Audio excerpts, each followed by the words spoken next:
Olá, meu nome é Isadora e esse é mais um episódio do GBcast, o podcast do GB Online. Hoje teremos uma conversa especial referente ao Janeiro Branco, que é voltado para a saúde mental. Temos a presença especial da psicóloga Larissa. Primeiramente, Larissa, você poderia se apresentar um pouco mais para a gente, contar há quanto tempo você está na profissão, um pouquinho sobre você também? Posso. Meu nome é Larissa Azevedo, de formação são 10 anos, né, de atuação desde sempre, né, de formada, sempre atuando. Hoje a minha atuação ela está voltada, né, pro contexto organizacional, mas também pro contexto clínico. No contexto organizacional, porque sempre foi as minhas experiências profissionais dentro da área do contexto do trabalho. Sim. Porém, também sempre atuei clinicamente no paralelo. E eu nunca deixei de fazer clínica, né, também dentro da área organizacional como psicóloga do trabalho. Então, existe uma nomenclatura, né, que a gente fala assim, psicóloga organizacional e do trabalho. Então, organizacional na parte de gestão de processos, envolvendo pessoas. Hoje a gente conhece mais como GP, que é gestão de pessoas, tá? E aí a gente tem dentro do meu currículo muita evidência das minhas atuações nesse contexto. No contexto clínico, a minha abordagem é uma abordagem do humanismo, né, conhecida como Gestalt terapia. Então hoje eu faço atendimento da modalidade online, clinicamente dentro da Gestalt. Sou especialista em avaliação psicológica, em psicologia organizacional, e estou terminando a minha terceira especialização em psicotraumatologia. E aí, as minhas áreas de organizacional foram dentro do contexto da saúde. Então sempre trabalhei muito em hospital. Então, dentro do hospital, também atuei como psicóloga hospitalar e também tenho especialização em psicologia hospitalar. Nessa parte da especialização na hospitalar, você era mais voltado para os funcionários ou também você atendia os Eu pacientes? já cheguei a fazer as duas frentes. Psicóloga do trabalho voltada para os colaboradores, treinamento, desenvolvimento de equipe, de alta performance. E, né, dentro da pandemia, não podia contratar, não podia entrevistar, não podia nada. Fui fazer o quê? Especialização e atuei na linha de frente Covid. Como eu já trabalhava com clínica, então eu só migrei, né, eu mesmo, por gerir processo, cheguei no diretor do hospital e falei, olha, o cenário é esse, o que a gente vai fazer? Eu era a única psicóloga do hospital na época. Ele falou, não, você vai atender linha de frente.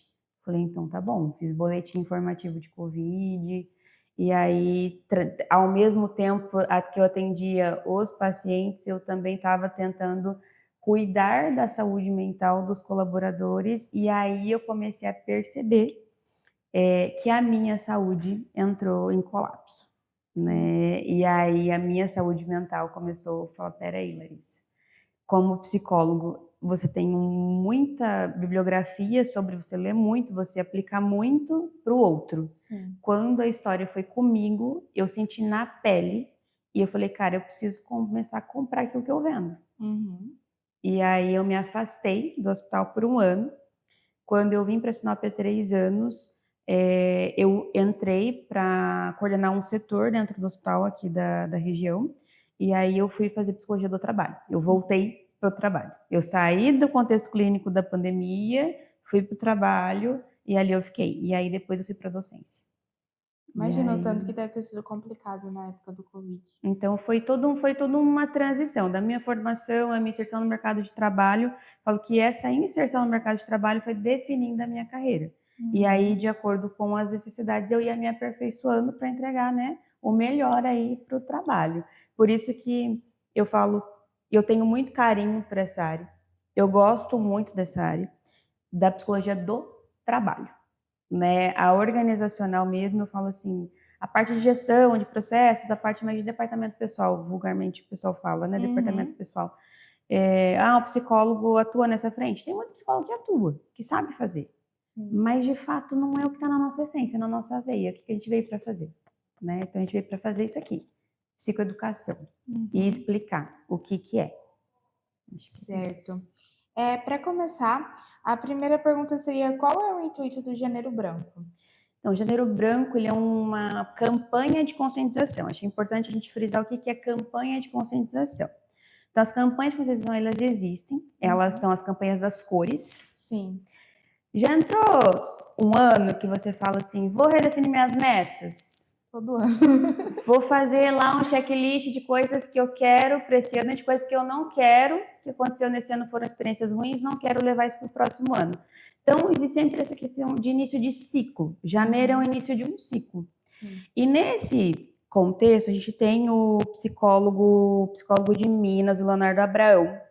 Em 2014, se eu não me engano, 2013, 2014, ele passou por uma situação onde ele, enquanto psicólogo, se viu numa situação desafiadora, que ele não tinha energia para nada, que ele parou, deu uma travada e falou, se eu estou passando por isso, muita gente está passando por isso. Então eu vou desenvolver uma campanha de conscientização em saúde mental. E aí eu me lembro que uma das primeiras frases de efeito que ele trouxe para a campanha foi assim, janeiro branco para que todos os outros meses possam ser coloridos. Então, assim, a gente inicia o janeiro, o ciclo, as metas, a partir de um ponto de partida. Então, a gente estabelece um ponto de partida. Então, o janeiro branco, ele é esse ponto de partida. Ele é esse ponto onde a gente fala assim, vamos falar de saúde mental, por quê? Tudo que a gente conhece, que existe, a gente tem como verdade aquilo que a gente toca, né? Que é tangível, que a gente consegue tocar. Mas tudo inicia onde? Na nossa saúde mental. Na ideia ou no músculo? Na ideia. Na ideia. Então, o que é mais forte? As palavras têm poder? Muito. Não tem. O que tem poder é pensamento. Palavra é reflexo de pensamento. É. Porque tem muita gente que tem depressão silenciosa, Sim. não fala. Então, não é que a palavra, essa questão da palavra tem poder, a gente acredita muito, a palavra tem poder. Palavras ao vento, soltas, sem contexto, de fato ofensas, coisas nesse sentido, elas têm o poder de estabilizar o outro, né? Então, é como eu absorvo isso, como eu escuto isso. Mas tudo começa no pensamento, na ideia. Então, assim, o corpo físico, ele executa, o músculo, ele executa, ele cria, mas começa no pensamento, na ideia. Então, para eu ter saúde mental, eu tenho que ter bons pensamentos. Mas o que é, né? Então, a gente entender assim, ele desenvolve uma campanha de conscientização para a gente fazer letramento, que é o quê? Treinamento. Vamos falar disso. Vou te fazer outra pergunta. Você escova os dentes? Sim. Com que frequência? Toda vez que eu como. Toda vez que você come. Então, você aprendeu, desde pequeno, alguém te ensinou que escovar os dentes é importante. Sim. Por quê? Pra não ter cárie, mau hálito. Para ter manter a saúde para da ter boca. um bom sorriso. A gente fala assim, para ter um bom sorriso, eu tenho que escovar os dentes. Se eu te contar que há 600 anos atrás, não estou falando de um milênio, estou falando de 600 anos atrás, escovar os dentes era frescura. Existia uma escova de dente só para a família inteira. Chocante. A gente trata a saúde mental hoje como as pessoas tratavam saúde bucal há 600 anos atrás. Frescura. Não tem necessidade. Mas para ter saúde mental, eu tenho que ter bons pensamentos. Escovar os dentes 3 vezes ao dia, como recomendado, trocar a escova de dente, isenta a gente de ir ao dentista? Não. Não garante. E aí que a gente faz uma comparação até, é uma brincadeira, né? Mas aí vamos entrar em outro aspecto. Você dirige? Sim. Quando o seu carro faz um barulho, o que você faz? Procura um mecânico. Ou meu pai. Mecânico, ou alguém que vai entender do assunto. Você estaciona, você procura alguém, você fica atenta. Sim. Porque ele te deu um sinal. Que tá alguma coisa errada. Ele te deu um sinal. Beleza. Vou dar um outro exemplo. Se na sua casa tem uma goteira, você deixa a goteira lá. Você vai arrumar a goteira quando tá chovendo ou quando não tá chovendo? O que é mais fácil? Quando não tá chovendo, mas normalmente a gente só vê a goteira quando tá chovendo. Questões mentais são assim. Então, quando a gente entra numa empresa, igual eu, psicólogo do trabalho, tem que diferenciar lá para o médico do trabalho, para o SESMIT, para o líder. O que é o burnout, o que é cansaço, o que é exaustão. E as pessoas não sabem fazer essa diferenciação. Porque os sintomas são muito parecidos.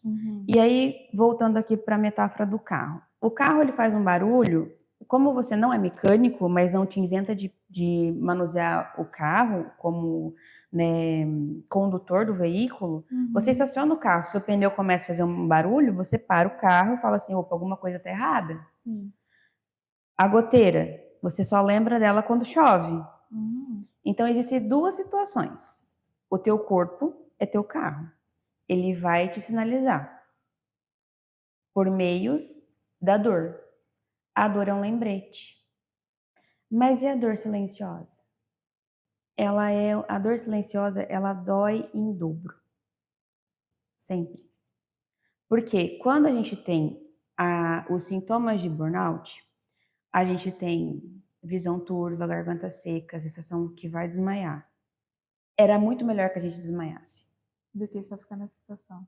Porque a pessoa fala assim, não, tem uma coisa ali, física, precisa ser olhado, então vamos para o hospital. Mas a gente fala assim, ai, tá fingindo. Frescura. E aí, quem fala geralmente é o outro, não é quem está em sofrimento. E aí, por isso que às vezes as campanhas precisam existir nesse contexto, para dar voz. E eu falo assim, que os líderes e os donos de empresa, eles só começam também a falar de saúde mental quando eles passam por alguma situação. Eu vou dar um exemplo. Eu tinha uma enfermeira, líder, e ela sempre descredibilizou atestados dos técnicos de enfermagem dela que eram voltados para a saúde mental, até o dia que o filho dela tentou suicídio. Aí pegou. Aí ela passou pela situação e ela começou a dar credibilidade. Então tem muita gente que ainda vai passar pela situação para falar que precisa. Assim como às vezes a gente não precisa ter cárie para ir no dentista. E aí a gente também tem muitos indicadores e pesquisas que falam nesse sentido de o líder ele vai economizar muito mais se ele investir em prevenção do que no tratamento da doença. E querendo ou não, na prevenção já vai evitar que várias mãos de obra, falando diretamente, não deixem de trabalhar. Um atestado de saúde mental traz uma imagem para a empresa de descredibilidade, de um ambiente de assédio. De um ambiente que não é Mas ideal para se trabalhar. mas aí é que tá. Se a gente começa a responsabilizar o trabalho como um fator estressor, então as pessoas não vão parar de trabalhar. E eu não gosto quando as pessoas falam mal do estresse. O estresse, claro que em determinado momento, ele é benéfico. Por quê? Vamos dar um exemplo benéfico do estresse. Vou fazer uma trilha. Eu preciso pular de uma rocha na outra para eu enxergar a cachoeira, porque eu fui pular para ver a cachoeira. Eu tenho duas possibilidades. A fuga, tipo, não consigo, é demais para mim, tô com medo, eu vou fugir. Ou eu vou pensar, analisar todas as possibilidades, criar uma estratégia e conseguir passar por esse estresse e evoluir. E hoje, no contexto do trabalho, nós temos essa situação. O trabalho ele tem um fator estressor que faz com que a gente evolua, que a gente ganha flexibilidade mental, a gente se desenvolve, a gente aprende competências, desenvolve habilidades estando com outras pessoas, aprende dentro do ambiente, que é o fator benéfico. Qual que é o fator estressor que adoece? O assédio, que é a violência. O assédio hoje é crime, né? E essa questão até do abuso, né? Do abuso de poder e do assédio. Eu até tinha trazido estou falando aqui até sem cola. Que é a questão do assédio ser crime. E o assédio só é crime agora, depois de 2023. E já deveria ter sido há considerado. muito tempo. Então a gente começa a fazer o que dentro da empresa? Gestor, você sabia que isso aqui é assédio que você fez? Sabia que você falar assim com fulano é considerado assédio, é considerado um abuso emocional? Eu falo assim, tudo pode ser dito num ambiente de respeito. Sim. Mas a liberdade, ela só existe quando você estabelece limite. E as pessoas caem na armadilha da competência. Muito bom trabalho, eu vou te dar mais. E as pessoas têm o hábito de buscar reconhecimento de pai e mãe dentro do trabalho. Então você tem que entender que trabalho é trabalho, família é família. Sim. E que você fazer um bom trabalho não significa que você não possa falar não, porque você fez um bom trabalho aqui. Então, uma das primeiras dicas que eu dou para quem está evidenciando sintomas de burnout. Você já se incluiu na sua agenda hoje? Que é gestor, líder, 500 pessoas, 600 pessoas abaixo dela. Ah, é porque eu não tenho tempo para fazer terapia, não tenho tempo para fazer isso, para fazer aquilo, porque a minha agenda, não sei o quê, eu sou a primeira a chegar, a última a ir embora. Tá. Em que momento você se colocou na sua agenda? Quem não se inclui na agenda, não cumpre a agenda. E as pessoas falam assim, Larissa, então o que é saúde mental? Saúde mental, primeiro, não é privilégio, ela é direito, e a definição também de saúde mental mudou dos últimos anos para cá. Então, a gente tinha antigamente que a definição de saúde era ausência de doença. Uhum. Hoje a gente tem uma definição, e eu vou ler porque definição é definição.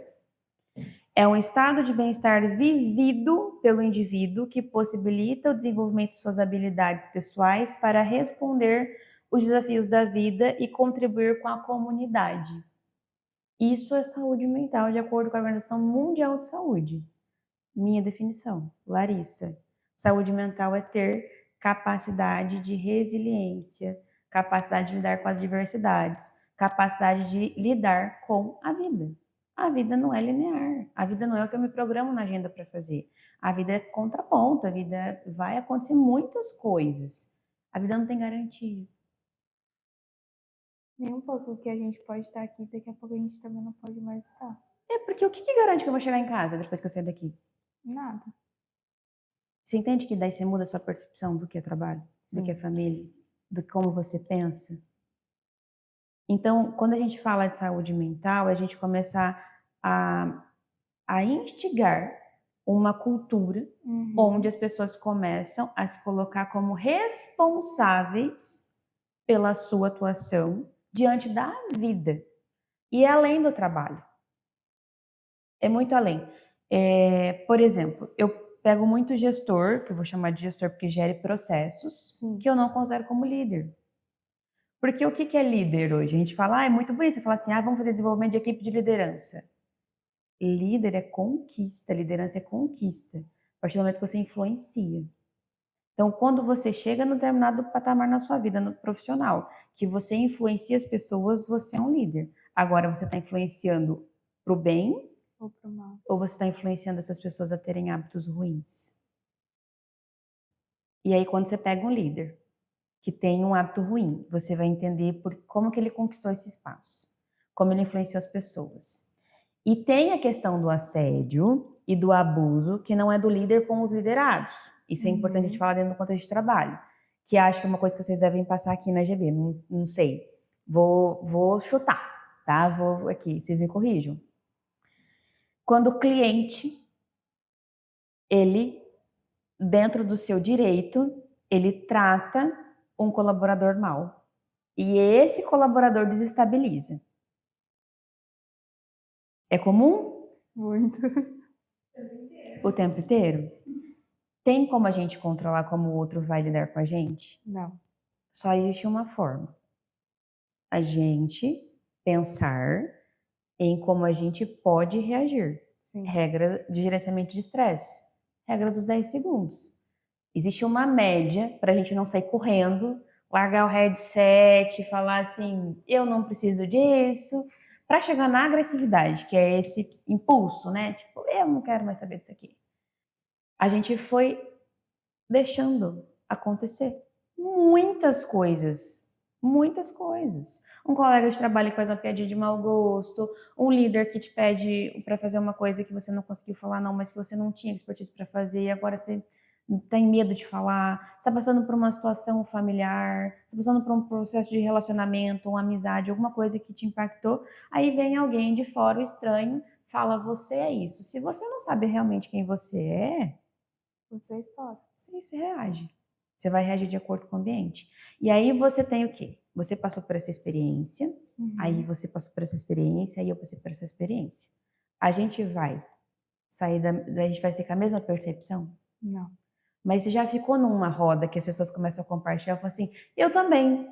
Ah, eu também. Não é a mesma percepção, mas começa a gerar um ambiente de mal-estar e aí você começa a concordar com o outro, é mesmo, e você vai ficando alimentando aquilo. Aí conforme você vai alimentando, você vai tendo, você é que tem um comportamento tóxico, não é mais o ambiente, porque é você que está agindo, influenciado por outras pessoas ou pelo próprio ambiente. Então, quando a gente fala de riscos psicossociais e fala de ambiente de trabalho, você pode ter a melhor estrutura, você pode ter os melhores treinadores, as melhores equipes, a melhor contratação. Você colocou a pessoa no ambiente e você não trabalhou os comportamentos individuais, facilmente quem entrar vai cair na armadilha da competência, vai começar a mostrar trabalho, vai chegar em determinado momento que ela vai começar a não produzir. E aí a gente tem alguns autores, alguns comunicadores estudiosos que falam hoje sobre produtividade sustentável. Que é o quê? Eu continuar fazendo o que eu amo, tendo condições para isso e sem prejuízos. Porque o que acontece? Hoje todo o trabalho adoece. Porque o ser humano adoece. Mas por que o ser humano adoece? Porque ele não é dentista, que ele não é mecânico. Porque ele não dá atenção para os sinais, para a dor. Então a gente ignora a dor e se ausenta de si. De se cuidar. De se cuidar. E aí, o que o psicólogo faz no processo de intervenção nesse contexto? Para buscar resgate da saúde mental. Tem umas demandas que surgem assim, né? Propostas de trabalho que chegaram na minha mesa. Eu quero que você faça uma palestra motivacional. Peraí. Eu quero que você faça um treinamento de habilidades sociais para tal coisa. Eu quero que você... E eu olhava para as temáticas, falava, mas espera. Algumas vezes eu fiz esses trabalhos. E aí depois eu saía muito reflexiva. Que para um ou outro deu certo. Mas para a maioria que estava ali, isso não me serve. É essa pessoa que mais precisa, não é que se sensibiliza. É a que ignora. Que é a partir do momento que você fala assim, saúde mental, o outro fala assim, lá vem a psicóloga falar de saúde mental, que saco. Você pode perceber que é essa pessoa que se manifestou, que se você perguntar para ela 2, 3 vezes, fulano, você tá bem?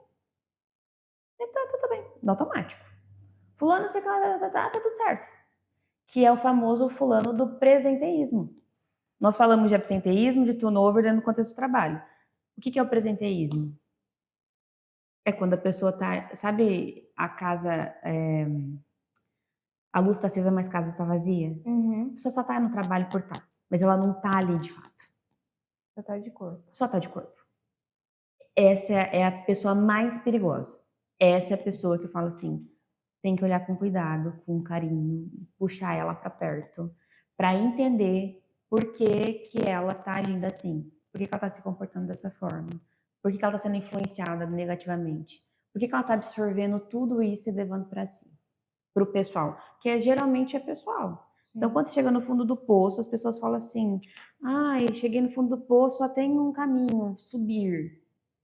Chegou no fundo do poço, o primeiro passo é olhar para dentro. Não olhar para cima. Você pode passar a vida inteira olhando para cima esperando alguém jogar uma corda. Ou você pode olhar para dentro e falar assim, peraí, o que eu tenho de potencial para resolver? E aí a gente tem um EPI mental, que é a autorresponsabilidade. O que é responsabilidade individual? Se eu tenho dificuldade para convencer o indivíduo de usar EPI, Físico, que é usar uma luva, um óculos de proteção, um colete salva-vida, um colete de refletor para identificar. Se as pessoas já têm dificuldade de acatar uma regra nesse sentido, você imagina se acatar um EPI mental, que é colocar essa pessoa como responsável pela sua saúde. E as pessoas começam a responsabilizar o quê? Ai, o ambiente de trabalho, ai, eu tô muito estressada, ai, porque aquele lugar, ai, porque aquele gestor, ai, porque aquele colega, ai, porque o outro. E eu? O que eu tô fazendo? Eu tô sendo um bom colega de trabalho? Eu tô me influenciando com esse comentário por quê? Então, dentro das estratégias ali, né, da saúde do trabalho, a gente trabalha com autorresponsabilidade.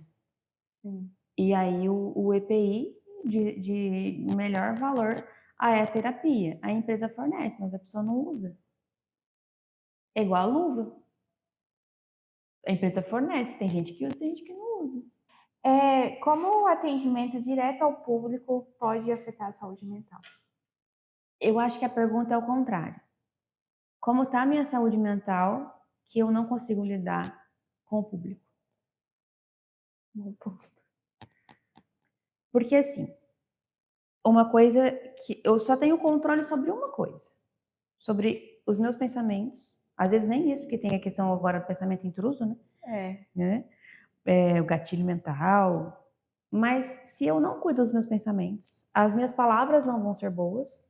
Sim. Eu vou ser a pessoa mais reclamona, mais melancólica, né? Uhum. E aí o que acontece? Quando o público tem um comportamento, alguém vem e me profere uma ofensa, a forma como eu vou reagir é que vai definir como está a minha saúde mental. Sim. O que é ostentar a saúde mental? É passar pela crise sem ter uma ressaca moral. É eu conseguir gerenciar a minha crise sem ficar me sentindo mal por ter me posicionado. Então, eu acho que até falei dessa questão da liberdade começa em estabelecer limite. Uhum. Fulano, por que você está gritando? Fulano, vamos manter o tom de voz para eu poder te ajudar? Porque se eu estou prestando um serviço, então eu entendo que eu estou ofertando um serviço de qualidade. Se eu sou veículo de trabalho, eu sou o instrumento de trabalho, eu uso da minha inteligência emocional para lidar com o público, eu tenho que ter inteligência emocional. Então, o que é ter inteligência emocional? As pessoas falam assim, inteligência emocional é o quê? Gerenciar emoção. Se a emoção vem e você não domina ela, você não dá nome para ela, e você não entende por que ela está aparecendo, então você vai ter um problema com o público que não é do público, é seu. Então é muito fácil culpar o outro por como eu estou me sentindo. Sim. O outro me xingou, o outro me ofendeu, o outro não sei o quê. Mas como eu gerenciei as emoções? É claro que num contexto de assédio e de abuso, é a gota d'água para eu desenvolver burnout. Uhum. E aí, essa questão, né, tipo, o atendimento direto ao público. O meu negócio é gente. Eu falo com pessoas o tempo todo, o dia inteiro, com demandas completamente diferentes. Mas e aí, no final do dia, quando eu faço uma balança ali de quantas vidas passaram pela minha mão, de quantos problemas, é tudo do outro, não é meu. Aí eu tenho que olhar para a Larissa, entender o que a Larissa aguenta, o que eu suporto, o que para mim eu vou precisar de um terapeuta. É aquilo que eu falei, escovar os dentes, não adianta a gente ir pro dentista. Gerenciar as emoções, não adianta a gente procurar um profissional. Então, nesse sentido, tem que fortalecer a ideia daquilo que eu aguento. Porque se eu amo trabalhar com o público, eu amo ser psicóloga, e aí o público começa a me tratar mal, eu vou me encolher e não vou fazer mais o que eu amo porque eu não estou conseguindo gerenciar as minhas emoções. De uma forma bem simples, é mais ou menos por aí. Aí é o momento para você parar, olhar para você e ver que você precisa da ajuda. É sempre um processo individual de fenômenos coletivos. Na época que eu trabalhava diretamente ali no atendimento, eu parei para analisar como eu quero ser atendida, como eu quero ser tratada no lugar. É a mesma forma que a pessoa vem e espera. Como eu quero ser atendida, como que eu quero ser tratada. Claro que tem vezes que a pessoa desconta em você uma frustração que não tem nada a ver. Aí você para e pensa, mas será que é comigo? Ou, por exemplo, vamos supor, Ela tá brava comigo ou com a internet? Isso é flexibilidade mental. Você parou, analisou, você estava num fator estressor, você analisou as possibilidades que você tem controle, que você não tem controle, e você fez uma análise, uma ameaça. Porque tudo é uma ameaça no ambiente. Sim. Mas vou te dar um exemplo, né? Que se eu não me engano, é a terceira lei de Newton, a quarta lei de Newton, não vou saber especificamente. Empatia é um negocinho que dentro da faculdade de psicologia, a gente, como professor docente, a gente fala assim, eu tenho que desenvolver empatia no aluno, no acadêmico. E aí, dentro do ambiente de trabalho e na comunidade, com tudo, ele fala assim, tem que ser mais empático. Eu discordo em algum grau ali na questão da empatia. Dois corpos não ocupam o mesmo espaço. Isso é física. Quando eu falo, eu sou empática porque eu pensei como eu gostaria de ser tratado. Aí é uma expectativa do seu ego. Sim. Né? Mas a compreensão empática é o que a gente defende. Porque empatia é utópica. Eu nunca vou conseguir me colocar no lugar do outro, porque dois corpos não ocupam o mesmo espaço. O que eu posso é tentar entender como que o outro está estressado, frustrado com o serviço que eu prestei, ou então ele tem uma reclamação, uma colocação para fazer um feedback, que pode ser verdade ou não, porque se o outro fala assim, que você é burra, porque você é incompetente, aí você tem duas situações. Ou você sai correndo e chora e se encolhe, ou você pensa assim, peraí, por que ele tá falando que eu sou burro e incompetente? E aí você fala assim, cara, mas eu não sou burro e incompetente. E você não se afeta, porque você sabe que você não é, então o que o outro te diz não te define. Sim. E a partir daí você não reage. Então você sempre tem 3, 4, 5 possibilidades, desde que você pare, pense. Agora, se você fala assim, você é burro e incompetente, você voltar para ele e falar assim, quem é burro e incompetente é você? Que, né? E aí, o que falta? É a sua reação.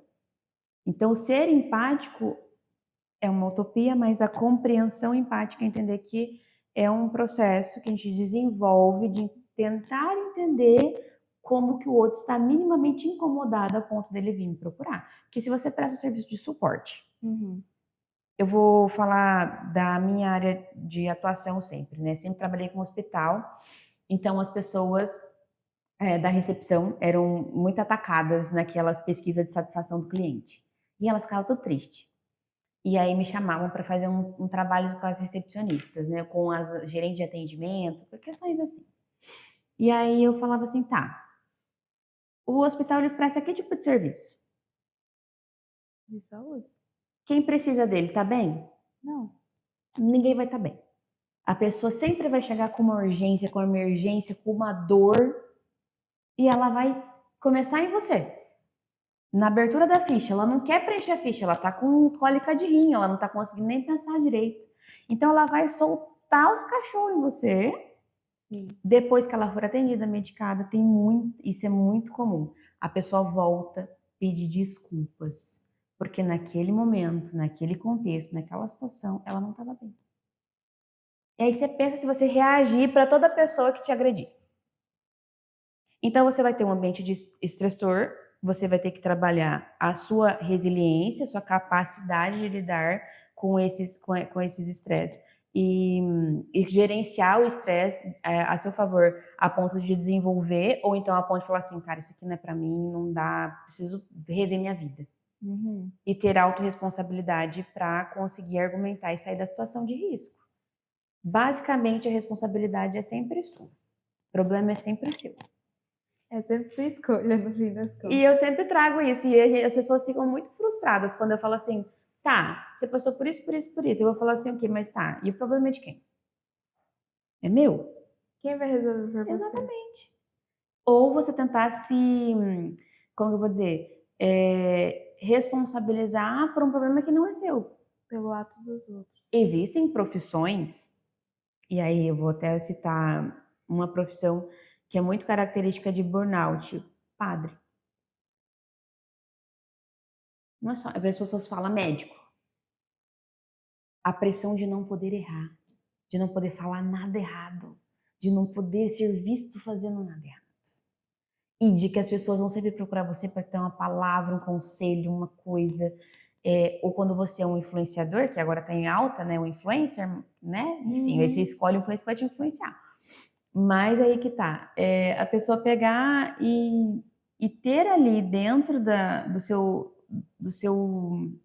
atuação social, porque padre não é profissão, é vocação, Sim. né? Mas de não poder errar. Eles têm muito burnout. Eles têm muito sintoma de burnout. Eles têm crise de pânico e vão parar dentro de hospitais e acabam conversando, né? Falar, olha, por conta disso. Eu acho que o maior choque do pessoal, principalmente quem não acredita na questão psicológica, foi de quando o padre. Esqueci agora o nome dele. Foi diagnosticado com depressão, que chocou todo mundo. O Marcelo Rossi, Sim. o Padre Fábio de Mello também, o Padre Fábio Marinho, tem vários, né, dentro, porque eles são figuras públicas. Então, o que as pessoas esperam quando encontram uma pessoa dessa num elevador? Um conselho, uma palavra amorosa. E, pô, tem dia que você não tá para conselho, você não tá para conversa, Você não tá afim. E às vezes você tá até precisando que alguém venha, te dê um abraço, te dê um conselho, uma palavra amiga e tal. E é muito solitário, né? Sim. Então, também, como trabalho na área da saúde, muito médico com comportamentos assim. Eu não tenho burnout, mas fuma, come, tudo errado, bebe, compra. Médico gosta de comprar. Vocês sabiam que é a fuga deles? Compra compulsivamente? Compra compulsivamente. Eles têm os melhores carros, eles têm as melhores casas, eles gostam de comprar. Eles nem vivem aquilo. Eles só têm pra ter. Pra ter. É uma das fugas. E aí, eu nem sei se é a nossa próxima pergunta, mas acho que você pode fazer a próxima pergunta que eu vou engaixar nela. Como a saúde mental pode afetar dentro do ambiente de trabalho? Exatamente nesse sentido, de que existe uma diferença da pessoa falar assim, eu acho que eu tô com burnout. Cansaço e exaustão. Então, quando você tá cansado, o que você faz? Normalmente dorme para descansar. Tá. Atletas de alta performance, dentro do treino deles, tem uma coisa que é prioridade, faz parte do treino de jogadores de alta performance. É fazer Descanso. Eles normalmente também fazem com a fisioterapia para não ter nenhuma lesão. Mas a lesão mental, como é que você mensura? O joelho você vê quando tá lesionado. Você sente muito mais rápido, querendo ou não, né? Aí você fala assim, teve a Copa do Mundo, né? No Brasil, todo mundo chorando, né? Emocional do time todo ruim. A culpa é da psicóloga? Tem gente que culpou, coitada, mas não é culpa dela. A culpa é que demora-se para fazer um trabalho de autoconhecimento, entender que o atleta de alta performance, ele precisa cuidar do emocional. E que cuidar do emocional, aí faz parte do tratamento de atleta de alta performance, o quê? O descanso. E profissionais de alta performance, o que precisa? Que é o famoso líder. Descanso também. Descansar. Mas ele descansa? Não. É a goteira no telhado. E o que é a exaustão? O acúmulo, que gera o esgotamento. E aí a gente tem a definição do que é burnout. Burnout, de acordo com a OMS, é o esgotamento físico e mental associado ao ambiente profissional em que o gerenciamento de estresse não foi garantido com sucesso. Então, essa é a definição de burnout, de acordo com a OMS. Então, começa lá. Não descansei, aí eu gerei esgotamento, cheguei na exaustão. É por conta do trabalho? Porque dentro do trabalho eu acreditei que eu queria reconhecimento de pai e mãe, que eu entendo que a cultura hoje é o quê? Nós somos uma família. A gente traz essa ideia de familiaridade para o trabalho e aí a gente busca reconhecimento a partir daí. Então a gente aumenta muito o grau de comprometimento. Então o que é o burnout? É quanto já transbordou tudo. É a ausência de mim. Você esqueceu, porque você tá tão focado no trabalho. Eu não me incluí na agenda. Isso aqui é ferramenta, todo mundo sabe usar? Não. É igual martelo, furadeira. Então, a gente tem que entender que, até trouxe algumas situações, por exemplo, desde quando o burnout é burnout? Definição dentro do catálogo de doenças ocupacionais. Eu particularmente, Isadora, comecei a ouvir mais ano passado. Tá. Burnout é burnout desde 1999. Nossa, minha idade. Você tem quantos anos? 25. 25 anos. E aí, o que a gente tem nessa questão que as pessoas falam assim, né? Burnout, como que eu trabalho burnout dentro da minha empresa? Mudou, agora é lei, e não sei o quê. E aí entra dentro dos riscos psicossociais do trabalho. Tem um desembargador maravilhoso em Minas, que é o Sebastião de Oliveira. Ele é de Minas e ele tem uma bíblia falando direito do trabalho, que ele fala do dano existencial. E aí, o que acontece? Quando a gente tem um diagnóstico de burnout, a gente vai para o contexto do trabalho, vamos entender o que é dano existencial? Eu deixei de existir e aí agora eu adoeci por conta do trabalho. E aí existem, dentro dos EPIs mentais, né, da saúde mental, a gente tem 3 pontos de partida. Comunicação, que é o que nós estamos fazendo aqui agora. Sim. Tá? Desconexão, que é o que a Verônica trouxe, do tipo, como que eu vou descansar se eu não consigo desconectar? E flexibilidade. Eu posso tratar o mesmo colaborador de maneira igual se um está passando por um processo que a mãe está com câncer e o outro não? Esse vai precisar de mais flexibilidade. Sim. Então, como que eu vou gerenciar isso?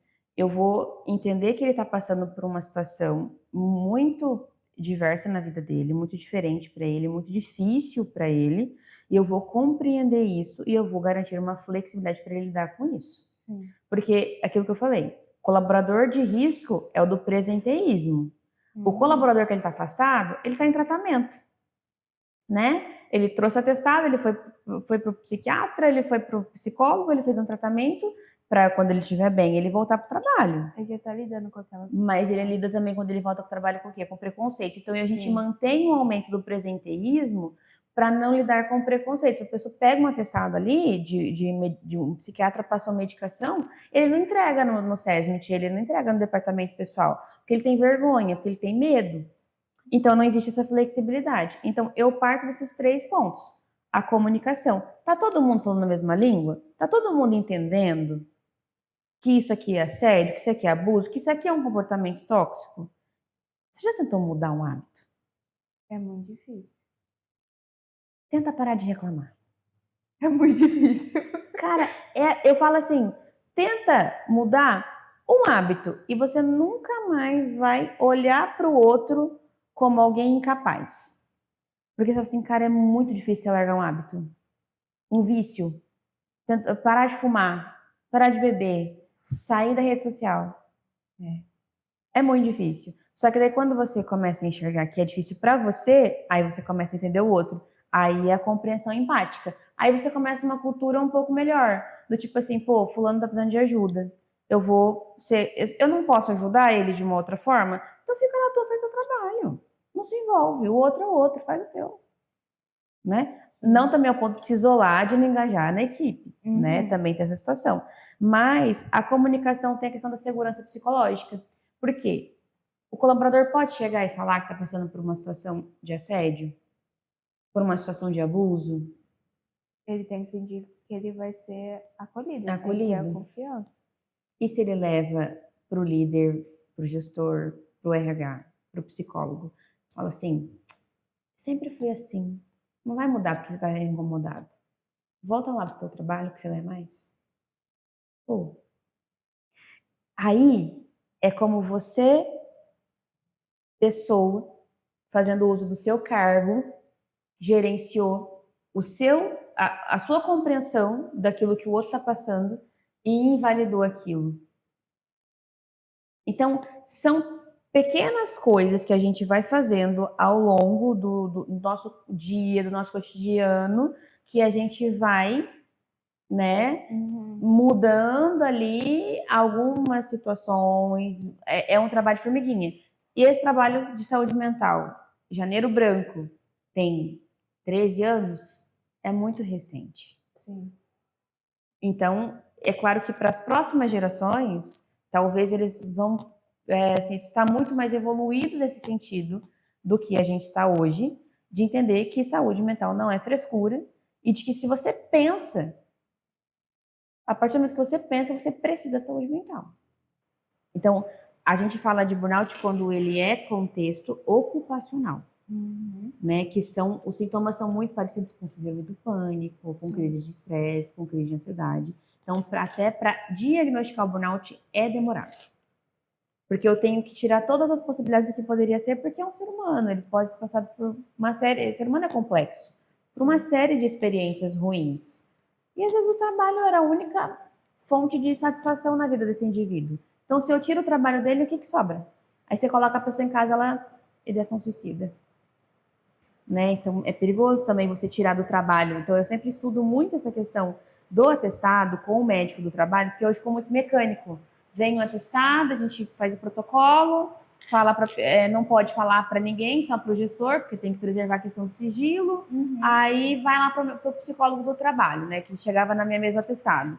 Ai, chegou 2, 3 atestados. O que você acha? Você acha que já é uma epidemia mental? Não, peraí, vou descer lá no setor, ver o que está acontecendo. Aí a gente vai ver que o gestor mudou a escala de todo mundo, ele começou a cometer assédio, aí as pessoas começaram a buscar o atestado como um sinalizador. Aí chama todo mundo para conversar. Vem cá, vamos conversar? O que está acontecendo? Só entre eu e você aqui. Sem te prejudicar. Quer trocar de setor? Quero. Aí resolvia. Pode rasgar o atestado? Pode. Né? Aí, ou não, a pessoa está em adoecimento, daí você tem que ter uma pessoa da família de confiança, acompanhar ela, levar ela, acompanhar, ver se ela foi lá no psiquiatra, está tomando remédio, aí você faz um outro trabalho, como qualquer outra doença, pode ser hanseníase, você vai acompanhar. Vai trabalhar como suas doenças. Mas para a empresa é mais interessante, que eu acredito que é o que estão fazendo aqui, trabalhar a prevenção. Sim. Entendi. Para finalizar, qual recado você gostaria de estar deixando para o nosso público? Se inclui na agenda para olhar para dentro. Se você tem uma agenda, deveria ter, né? Se você usa o celular, então tem agenda no celular. Se inclui nessa agenda. Uma hora de atividade física, cuida da sua alimentação, cuida do seu sono, cuida dos seus pensamentos, das suas relações. Entende que o trabalho é uma parcela do seu dia. Olha para dentro e entende o que é seu, o que não é seu. O que não é seu, cuida do que é seu. Olha para dentro e cuida da sua agenda. Se inclui nessa agenda, né? Porque não adianta nada você falar assim, eu era muito assim. Larissa, amanhã eu preciso estar aqui na empresa 4 horas da manhã. Vou estar. Sacrifício. Está valendo. Larissa, você vai acordar 4 horas da manhã para ir fazer uma caminhada em outra cidade, um pedal, uma corrida? Não vou. Eu não me incluo. Quando eu chegava no trabalho era legal, era gostoso, porque estava todo mundo fora da rotina, né, e tal, eu tinha satisfação. Tinha mais pessoas. E por que eu não me incluo na agenda? Por que eu não firmo compromissos comigo? Né? Por que eu não marco uma terapia? Não é que eu estou vendendo meu peixe. Né? Você pode fazer terapia comigo com outra pessoa, se for com a cara da pessoa. Eu falo que psicólogo tem que dar match. Se não der match, você não faz. Mas assim, se inclua na sua agenda. Então, abra espaço na sua agenda para você. Porque senão você não vai cumprir a sua agenda. Olhe para você e entenda quais são os aspectos individuais que fortalecem a sua questão de você entender o que é ter saúde mental. Porque ter saúde mental é ter saúde. Sim. Em abundância. Bom, pessoal, esse foi mais um episódio do GBcast. A gente agradece imensamente a presença da Larissa. Se vocês puderem curtir, comentar, compartilhar, ficaremos muito felizes para esse conteúdo chegar em mais pessoas, que é algo tão essencial. Além de tudo que a gente precisa necessariamente se cuidar, e além de janeiro, todo ano. E é isso, até a próxima. Tchau!